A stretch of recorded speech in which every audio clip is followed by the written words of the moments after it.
Assalamualaikum warahmatullahi wabarakatuh. Apa kabar anak-anak? Semoga kalian selalu dalam keadaan sehat dan tetap semangat belajar di rumah. Anak-anak, sebelum belajar hari ini, kita berdoa terlebih dahulu. Berdoa mulai. Selesai.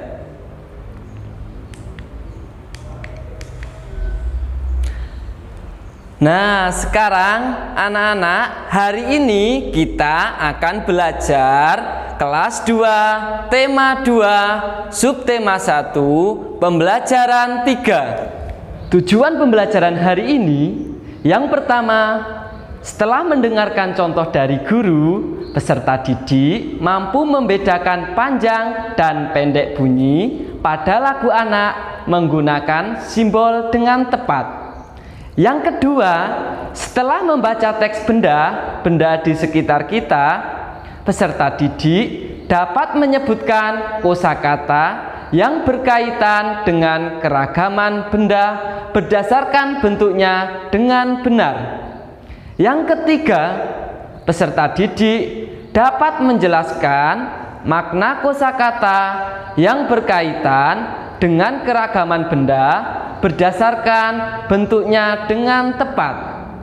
Yang keempat, setelah mengamati contoh dan bimbingan guru, peserta didik dapat menyatakan kalimat matematika yang berkaitan dengan perkalian dengan benar.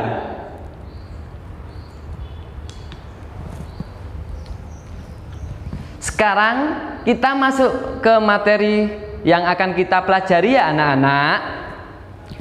Benny dan Tiur asik bermain. Sambil bermain, mereka bernyanyi dengan riang. Untuk bernyanyi, kita harus memperhatikan tekanan pada lagu.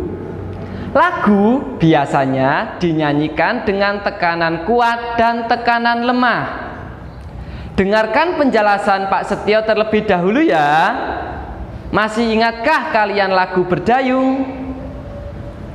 Menyanyikan lagu dengan tekanan kuat berarti kalian menyanyikan dengan keras dan penuh tenaga. Sedangkan menyanyikan lagu dengan tekanan lemah berarti kalian menyanyikan dengan suara lembut. Bagian lagu yang dinyanyikan dengan tekanan kuat biasanya lebih dipentingkan dibandingkan bagian lain. Selain itu, tekanan pada lagu memberikan kesan lebih indah. Tekanan pada lagu disebut juga dinamika. Nah, sekarang anak-anak perhatikan tanda dinamikanya ya. Tanda lurus berarti dinyanyikan dengan keras. Tanda bergelombang berarti dinyanyikan dengan lembut. Sekarang coba kalian perhatikan contoh Pak Setio menyanyikan lagu yang berjudul Berdayung.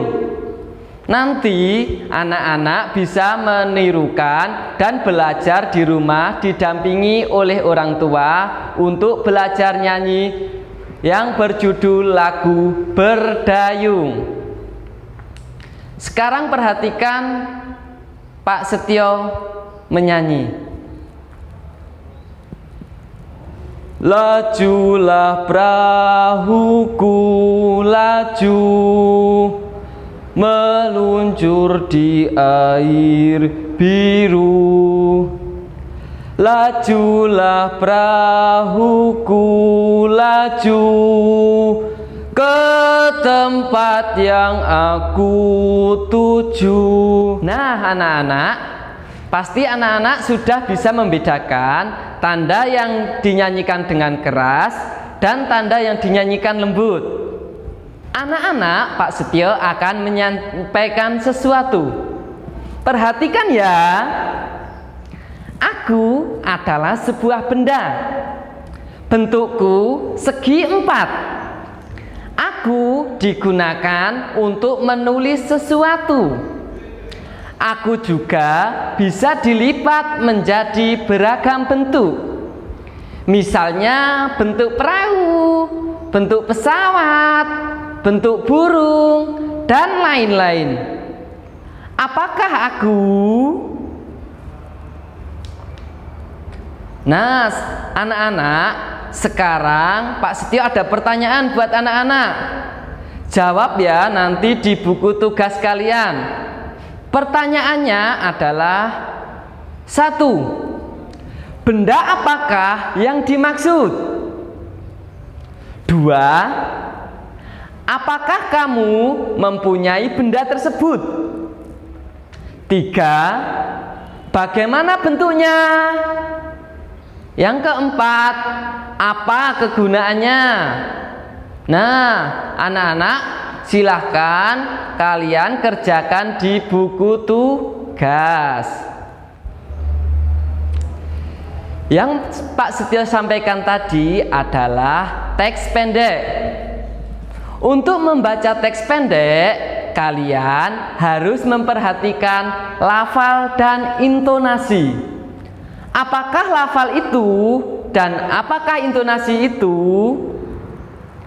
Lafal adalah cara orang dalam mengucapkan bunyi bahasa.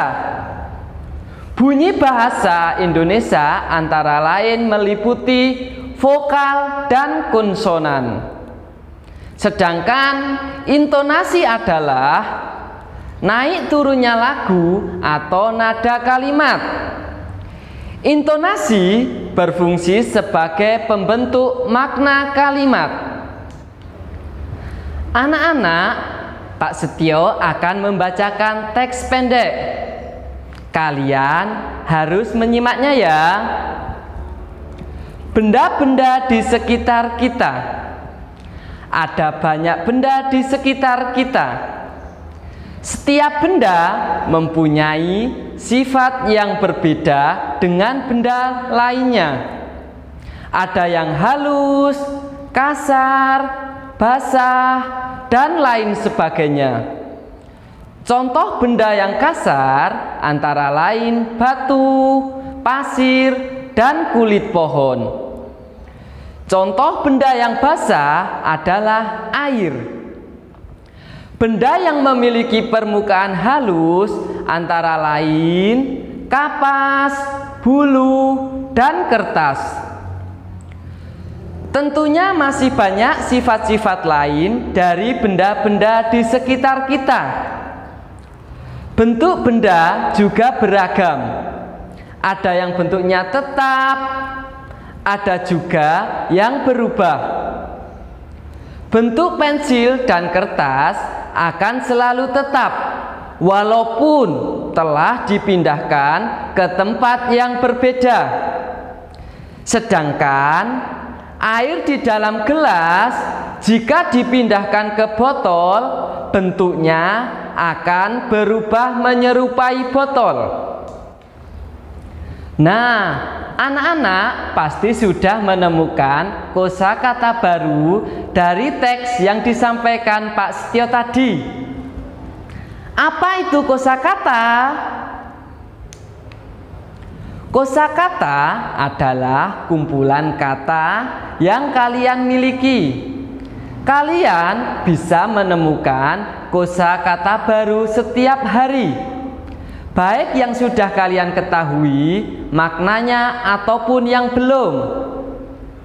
Coba anak-anak perhatikan benda-benda yang ada di sekitarmu.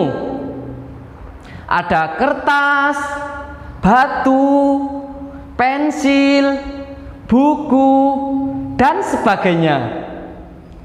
Benda yang ada di sekitar kita mempunyai bentuk yang beragam.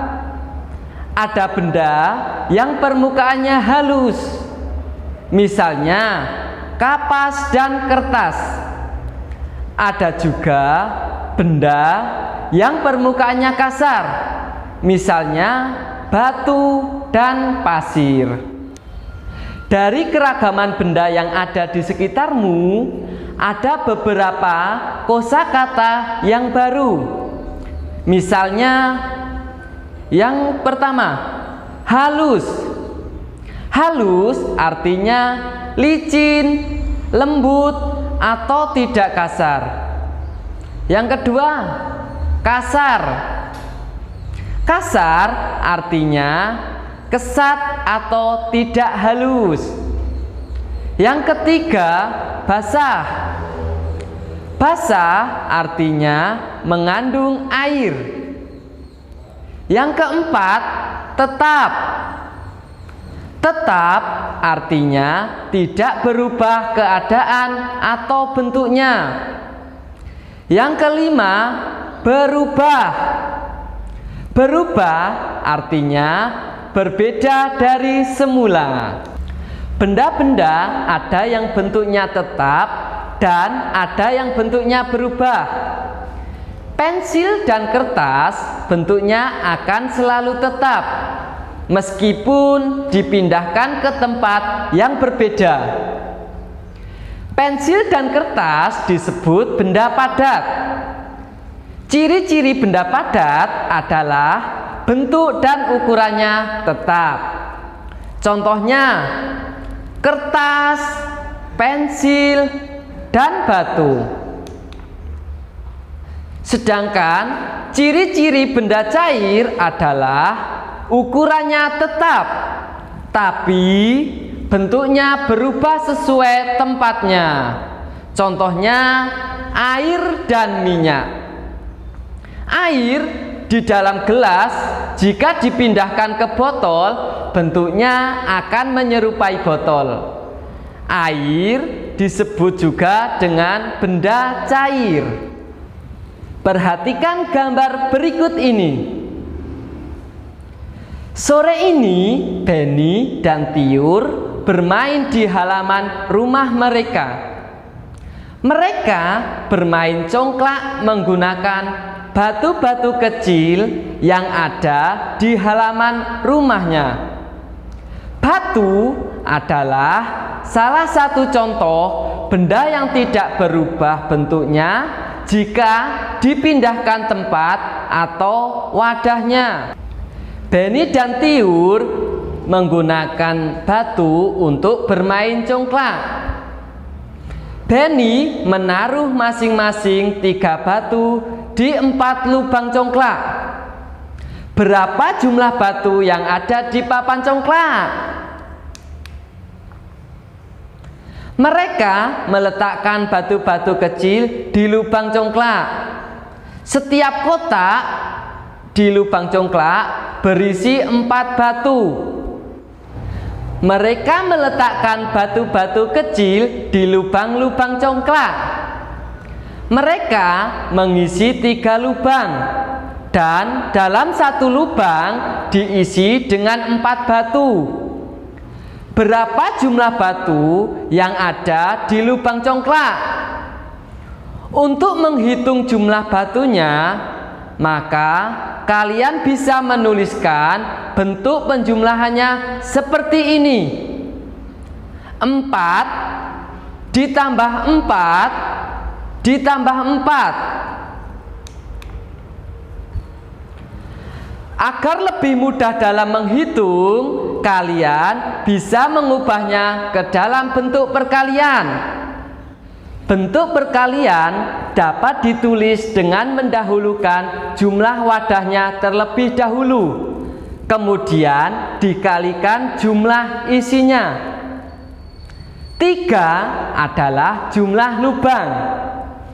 4 adalah isi dalam 1 lubang. Kalimat perkalian yang lengkap bisa ditulis seperti ini.